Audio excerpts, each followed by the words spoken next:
நமஸ்தே குட்டீஸ், நம்மளோட குட்டி ஹிந்தி லேர்னர் சேனல்ல நம்ம இன்னைக்கு பார்க்க போறது சென்ட்ரல் ஹிந்தி டைரக்டரேட்ல நடத்துற சர்டிபிகேட் கோர்ஸ், அதாவது சான்றிதழ் பாடத்திட்டம். அதுல வந்து நம்ம பயிற்சி தாள் 6 வரைக்கும் நம்ம பார்த்தாச்சு. இன்னைக்கு 7th பார்க்க போறோம். அதுல ஃபர்ஸ்ட் எக்ஸசைஸ் பாருங்க. மே பர் வேற்றுமை உருபுகளில் பொருத்தமானதை கொண்டு கோடிட்ட இடங்களை நிரப்புக. இதுல வந்து இங்க இந்த கொடுத்துருக்க லைன்ல வந்து நம்ம மே இல்லைன்னா பர் எது கரெக்டா பொருத்தமா இருக்குமோ அதை ஆட் பண்ணி இந்த சென்டென்ஸ் வந்து ஃபில் பண்ணணும். அது மாதிரி தான் பண்ணியிருக்கோம். அடுத்தது செகண்ட் எக்ஸசைஸ் பாருங்க. அடைப்புக்குறியில் கொடுக்கப்பட்டுள்ள தமிழ் சொற்களுக்கு இணையான இந்தி சொற்களை கொண்டு கீழ்காணும் வினாக்களுக்கு விடையளிக்கவும். இப்போ வந்து ஃபர்ஸ்ட் கொஸ்டின் பாருங்க. பித்தாஜி கஹா ஹை அப்படின்னு இருக்கு, அலுவலகம். அப்போ நம்ம ஆன்சர் என்ன சொல்லுவோம்? பித்தாஜி. இப்போ தமிழ்லே பாருங்களேன், அப்பா எங்கே இருக்கிறார்? அப்பா அலுவலகத்தில் இருக்கிறார். அது அப்படியே நம்ம ஹிந்தியில இதை மாத்திக்கணும். இங்க கொடுத்துருக்க தமிழ் வார்த்தையை யூஸ் பண்ணி இந்த ஆன்சரை வந்து நம்ம ஹிந்தியில அப்படியே ஃபில் பண்ணிக்கணும். அது மாதிரி தான் இங்க கொடுத்துருக்கோம். இதை நீங்க அப்படியே பார்த்து காப்பி பண்ணிக்கலாம். அடுத்தது தேர்ட் எக்ஸசைஸ் பாருங்க. அடைப்புக்குறியில் தரப்பட்டுள்ள குறிப்புகளின் உதவியுடன் உருபுகள் சேர்ந்து பெயர் சொற்களின் பொருத்தமான வடிவங்களை கொண்டு கோடிட்ட இடங்களை நிரப்புக.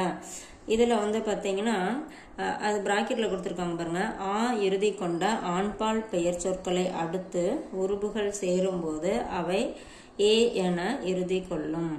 ஏனைய பெயர் சொற்கள் இவ்வாறு மாற்றம் அடைவதில்லை.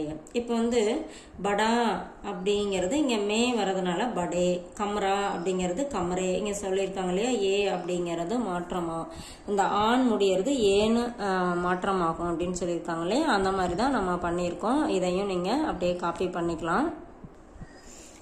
அதே மாதிரி தான் இங்க மீதி வந்து நம்ம 6th வரைக்கும் இங்க கொடுத்துருக்க ஆன்சரை ஹிந்தியில அப்படியே மாத்தி நம்ம எழுதி ஃபில் பண்ணியிருக்கோம். அடுத்தது 4th எக்ஸசைஸ் பாருங்க. உங்கள் வீட்டை பற்றி இந்தியில் 10 வாக்கியங்கள் எழுதவும். இப்போ வந்து நான் இந்த மாதிரி எழுதியிருக்கேன். நீங்க வந்து உங்களுக்கு வேற மாதிரி வேணும்னா நீங்க மாத்தி எழுதிக்கோங்க. எனக்கு வேணுங்கிற மாதிரி நான் இதுல எழுதியிருக்கேன். அடுத்து 5th எக்ஸசைஸ் பாருங்க. இந்தியில் எண்களை எழுதவும். இதுல வந்து நம்பர்ஸ் நேம் வந்து தமிழ்ல கொடுத்துருக்காங்க, அது அப்படியே நம்ம ஹிந்தியில எழுதணும். அடுத்தது 6th எக்ஸசைஸ் பாருங்க. பின்வரும் அட்டவணையில் தரப்பட்டுள்ள சொற்களை கொண்டு 10 வாக்கியங்கள் அமைக்கவும். இங்க வந்து இந்த டேபிள்ல வந்து ஒரு வேர்ட்ஸ் எல்லாம் கொடுத்துருக்காங்க. இதை யூஸ் பண்ணி நம்ம அப்படியே சென்டென்ஸ் கிரியேட் பண்ணணும். அந்த மாதிரி தான் ஒரு 10 சென்டென்ஸ் வந்து நான் இங்க கிரியேட் பண்ணியிருக்கேன். நீங்க வேற மாதிரி கூட நீங்க கிரியேட் பண்ணிக்கலாம். ஆனா இங்க இந்த டேபிள்ல என்ன கொடுத்துருக்காங்களோ அதை யூஸ் பண்ணி தான் இந்த சென்டென்ஸ் வந்து நம்ம கிரியேட் பண்ணணும். இதை அப்படியே நீங்க காப்பி பண்ணிக்கலாம். அடுத்தது பாருங்க. 7th exercise. மாதிரியின் அடிப்படையில் கீழ்காணும் வாக்கியங்களை மாற்றி அமைக்கவும். இங்க வந்து எக்ஸாம்பிள் கொடுத்துருக்காங்க, அதே மாதிரியே எல்லா சென்டென்ஸையும் நம்மள மாத்த சொல்லியிருக்காங்க. இப்ப பாருங்க இந்த எக்ஸாம்பிள் பாருங்க. மும்பை से है, उसका घर மும்பை में है அப்படின்னு சொல்லி இங்க எக்ஸாம்பிள்ல கொடுத்துருக்காங்க. இதே மாதிரியே இங்க இருக்க எல்லா சென்டென்ஸ்க்கும் நம்ம மாத்தி எழுதிக்கலாம். அப்படியே எழுதியிருக்கேன், நீங்க அப்படியே காப்பி பண்ணிக்கலாம். அடுத்தது 8th எக்ஸசைஸ் பாருங்க. பொருத்தமான சொற்களை கொண்டு கோடிட்ட இடங்களை நிரப்புக. இங்க வந்து நம்ம இந்த சென்டென்ஸ் கொடுத்துருக்காங்க, இதை ஃபில்அப் மாதிரி நம்ம பண்ணணும்.